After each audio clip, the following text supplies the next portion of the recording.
É recomendado aprender Keigo desde o começo? Keigo é a linguagem honorífica na língua japonesa. No japonês, a gente tem diferentes níveis de formalidade, né? Todo idioma tem, na verdade, só que no japonês isso é um pouco mais sistematizado, é um pouco mais caracterizado essa questão da formalidade. E o Keigo é aquelas pequenas mudanças que a gente faz em algumas palavras, em alguns verbos, em algumas terminações, em situações muito formais. Por exemplo, quando um atendente de uma loja vai atender o cliente. Ele usa o Keigo, que é uma linguagem mais formal, uma linguagem mais respeitosa, por isso chama linguagem honorífica, né? Esse é o Keigo. E o que eu tenho para falar sobre isso? É um grande equívoco na língua japonesa pegar elementos como Keigo, pitch accent, várias coisas que as pessoas falam que tem que aprender, falam que são importantes e jogar isso para o iniciante. E o iniciante fica preocupado com essas coisas. O iniciante, ele não sabe nem 100 palavras no idioma e alguém já falou para ele que o japonês tem a diferença do formal e do informal, do keigo. Se ele estudar pitch accent, a pronúncia dele vai ser melhor. Só que o iniciante, ele não está preparado para esses tipos de assuntos. Ele não tem base para isso. O iniciante, o que ele tem que fazer? Ele tem que esquecer a existência de todas essas terminologias, de todas essas coisas.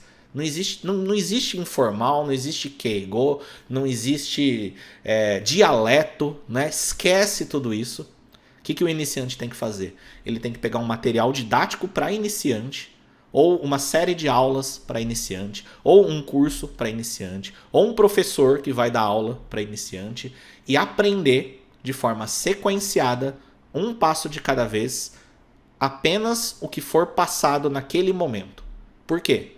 Porque para você aprender todas essas coisas, você precisa desenvolver a tua base inicial de conhecimento.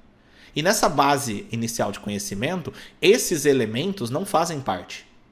Tudo isso daí, né? Keigo, a linguagem honorífica, que mais? A linguagem informal, dialetos, gírias, a pronúncia perfeita, que dá para você dominar um pouco mais se você estudar sobre pitch accent. O iniciante não está preparado para esses assuntos. E muita gente, na expectativa de ajudar, né, responde perguntas falando sobre esses elementos, só que a pessoa que está ali não está preparada para eles. Então, o iniciante no japonês não precisa nem saber o que é Keigo. Por quê? Porque você vai ficar sabendo quando for o momento. Quando você estiver pronto para aquilo. Porque não adianta falar em Keigo se você não sabe nem falar teu nome no idioma. Você não sabe nem se apresentar. Você não sabe nem falar de onde você vem. Você não sabe nem perguntar onde que é a estação mais próxima. Você não sabe nem perguntar se tem desodorante, onde que vende o desodorante na loja de conveniência. Primeiro, você tem que aprender essas coisas. Pensa numa criança, né? A criança, inevitavelmente, uma hora, ele aprende a conversar com os adultos e depois a conversar com o cliente. Aprende Keigo, aprende a linguagem honorífica, ele aprende graus de formalidade, mas antes ele desenvolve uma base. E você, aprendendo um idioma novo, precisa aprender essa base também. E esse tipo de informação, ele só destoa, ele só tira foco e ele só causa confusão para quem deveria estar pegando um material didático para iniciantes e estudar em sequência aquele material. Ensinar o que aquele material está ensinando, ir até o fim, depois pegar outro um pouco mais avançado.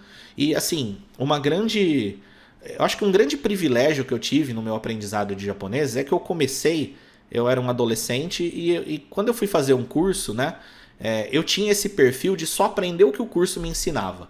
Eu não ficava buscando assim, mas e como que eu vou falar em tal situação? Mas e o formal, informal? Não, eu aprendi o que o material didático me entregava, né? Olha, a lição da semana é essa. Eu fazia a lição da semana com disciplina, com dedicação, terminava ela, chegava lá, tem a lição da próxima semana. Eu estudava desse jeito. E aí, o que acontece?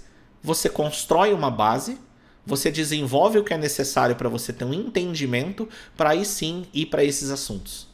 Ok? Então, toma cuidado quando alguém falar para você que no japonês você tem que aprender tal coisa, que é melhor se você aprender tal coisa. Esquece isso. Pega material didático para iniciantes e estude esse material didático na sequência. desenvolve a tua base e deixa o momento chegar. Você vai aprender tudo isso quando for a hora, quando for o momento.